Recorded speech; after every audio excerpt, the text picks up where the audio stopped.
Азыр биз рационалдык көрсөткүчтүү даражага, анын касиеттерине токтолуп, бул касиеттер мисал чыгарууда кандай колдонуларын көрсөтөлүк. Рационалдык көрсөткүчтүү даража деген эмне? Эгерде даража көрсөткүч мына анын эң бөлүнгөн эң бөлчөк түрүндө болсо, демек бул рационалдык көрсөткүчтүү даража болот. Рационалдык көрсөткүчтүү даража дайыма тамыр белгиси менен тыгыз байланышкан болот. Демек, мына анын эң бөлүнгөн эң даражасы буга барабар болду. Калган жазылып турган 8 даража мындан рационалдуу көрсөткүчкө чейинки эле бүтүн көрсөткүчтүү даражанын касиеттери сакталары көрүнүп турат. Биринчи касиетте негиздери бирдей болсо, даражаларды көбөйтүш үчүн даража көрсөткүчтөр кошулат экен. Даража көрсөткүчтөр кошулат.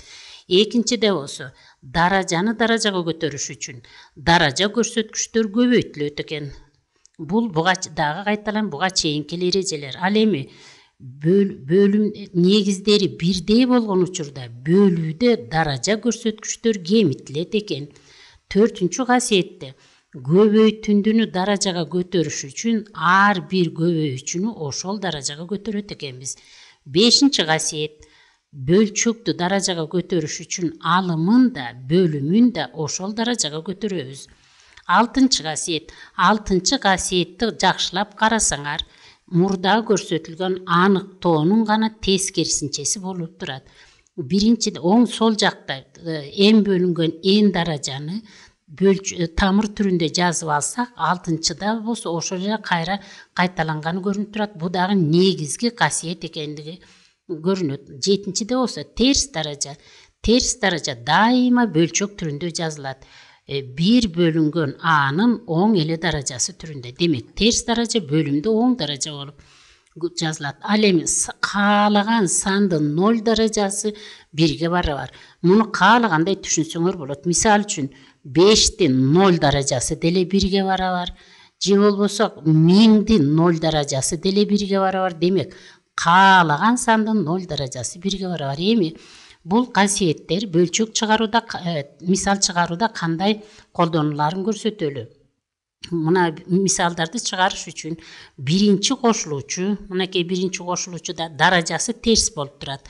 Анда 7-нчи касиетти пайдалансак, алымы 1 болот, бөлүмү ошол эле сандын 0,1000-ден 125-тин 3/1 даражасы. Демек, терс даража бөлчөк түрүнө келгенде оң даражага түрүндө жазылат. Плюс экинчи кошулуучуну өзгөртүп түзүүдө 5-нчи касиет колдонулат. 5-нчи касиетте алымын да, бөлүмүн да ошол даражага көтөрөбүз дегенбиз. Минус ал эми 3-чү кошулуучуда бул жерде айырма турса да кошулуучу деп айта берсек болот. Каалаган сандын 0 даражасы 1-ге барабар дегенбиз. 1-ди жаздык. Барабар. Анда барабар 1 бөлүнгөн эми биринчи бөлүмдө 0,1000-ден 125-тин 3/1 даражасы турат. Муну пайдаланыш үчүн бул жердеги 6-нчы касиетти пайдаланабыз. 6-нчы касиетти эгерде көрсөткүч бөлчөктүү болуп калса, тамыр жазылыш керек экен дагы 0,1000-ден 125-тин 1-нчи даражасы болуп калат дагы, тамырдын көрсөткүчү 3-чү даражада болуп калат. Плюс 3-түн квадраты 9, 4-түн квадраты 16, минус 1 барабар. Анда 1 бөлүнгөн биринчи бөлүм эмнени түшүндүрөт? Кайсыл санды кубка көтөрсөң 0,1000-ден 125 чыгат дейт. Анда 0,15-ти кубка көтөрсөк, башкача айтканда 0,15-ти 3 ирет өз-өзүнө көбөйтсөк 0,1000-ден 125 чыгат. Демек, анда плюс 16-дан 9 минус 1 барабар.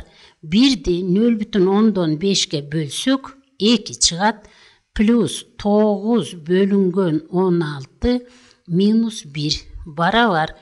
Эми бул эсепти жалпы эле 16 жалпы бөлүмгө келтирсек да болот. Же болбосо 2-ден 1-ди алсак 1 калат.